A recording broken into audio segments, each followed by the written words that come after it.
You've probably heard people say that to succeed on Amazon KDP, you need all this. Research, create books, book covers, and start Amazon ads. And yes, these things are important. But what if I told you that that's just the basics? It's like filling a glass with water. It's necessary, but it's only part of the picture. What you really need is a bigger, smarter strategy.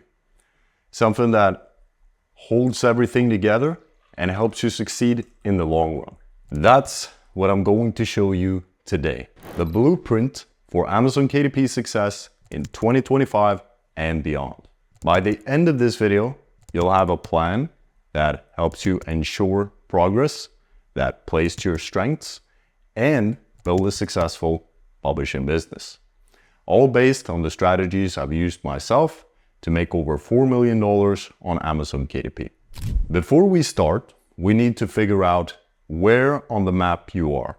Are you a beginner, just learning, or are you stuck somewhere where you don't know what's wrong? Identifying where you are is like knowing which direction to go on a journey. If you don't know where you are, it's hard to get to where you want to be. If you're just starting, you might feel like you don't know enough yet, and that's okay. This is the learning stage. Maybe you know what to do, but you aren't really sure how to do it right. That could be action paralysis. Even if you've been doing this for a while, there's always room for improvement. It's like chopping wood. Sure, you can get the job done with a dull axe, but if you take the time to sharpen it, you can cut through the wood faster and with less effort. Think of your KDP journey like using a remote control. If it's not working, it's probably because something simple is missing, like the batteries. Maybe your book cover or your ads aren't powered up enough to grab attention. You need to figure out what is missing and put the right pieces in place to make everything work. The key is to look closely. The fastest way to fix your problem is to learn from someone who's already solved it. It's like someone trying to learn to tie shoes. They can keep looping the laces the wrong way, but if someone shows them the right steps, it clicks. And they get it every time. Why struggle when someone can teach the solutions in seconds? Another great way to solve your problem is to write down 20 ideas to fix the problem. Yes, 20. Even the silly, overly obvious, or crazy ideas. Why? Because sometimes the best ideas are just one brainstorming session away. You want to figure out, what does success look like for you? Maybe you want to make $1,000 per month and have books that give you a nice, consistent passive income that supplements your income. Or maybe you want to build a business that makes $10,000 a month. Or perhaps you want to scale it even further to $100,000 a month.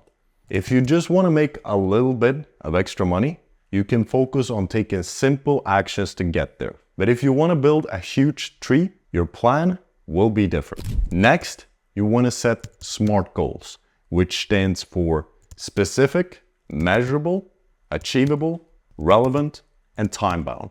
Now, setting SMART goals isn't just about results. Like, I want to make $2,000 a month by March. That's important, but you also need goals for what you're going to do to get you there. Like how many books you'll publish and the steps you'll take to make sure the ones you do publish succeed.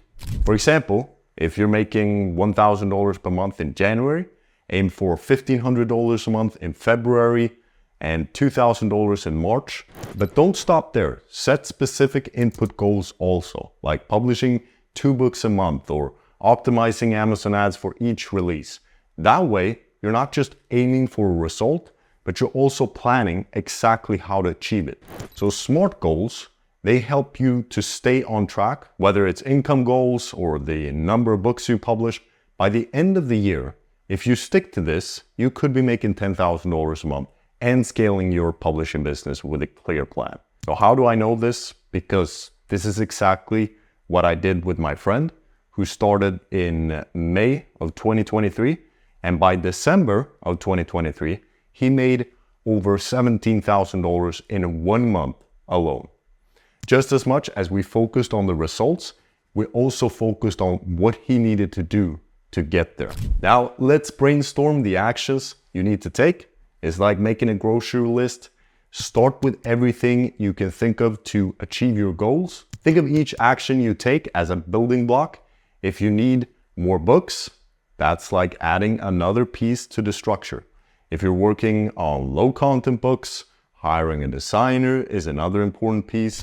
Every block builds to a stronger foundation for your business. Now that you know what you need to do, plan your time. Maybe you have 5 hours a week to work on publishing. That's fine. Write down exactly how to spend each hour. So this will help you to stay focused and avoid wasting time. Remember to always plan the most important task, the first thing. So that should be on the top of the list, and it's like eating the frog, as Brian Tracy would put it. Now, to grow a KDP business, you need a system. Each book needs to go through the same steps. So research, writing, or designing the interiors, cover design, ads, etc. The more you do it, the faster you'll get at doing it. Just like a factory making things. So you can speed up things by hiring help. You don't need to do everything yourself. So how do you know if your plan is working? By measuring it. So check the books you're creating at least once per month. Look at sales report, ad performance, and even customer reviews. If something isn't working, then tweak it until it does. So just like watering a plant, small improvements help your business grow over time. So if one of your book isn't selling, it's like having a cup that's almost empty. So check the book cover, the book descriptions, or keywords. Sometimes changing just one thing can fill it back up. Building a business is like riding a bike. It's not easy, but you have to keep pedaling, even if it gets tough. The people who win in KDP are the ones who keep going, even when the results take time. Things are going to change in 2025, whether it's new tools, AI development, or changes on Amazon. You have to be flexible. So just like a resistance band, you need to stretch and adapt to keep growing. This video will help you succeed with KDP in 2025 and beyond. But unless you know the things I talk about in this video, then you might be making a lot of unnecessary mistakes that can ruin your progress. So make sure to check out that video as well to give yourself a smooth journey.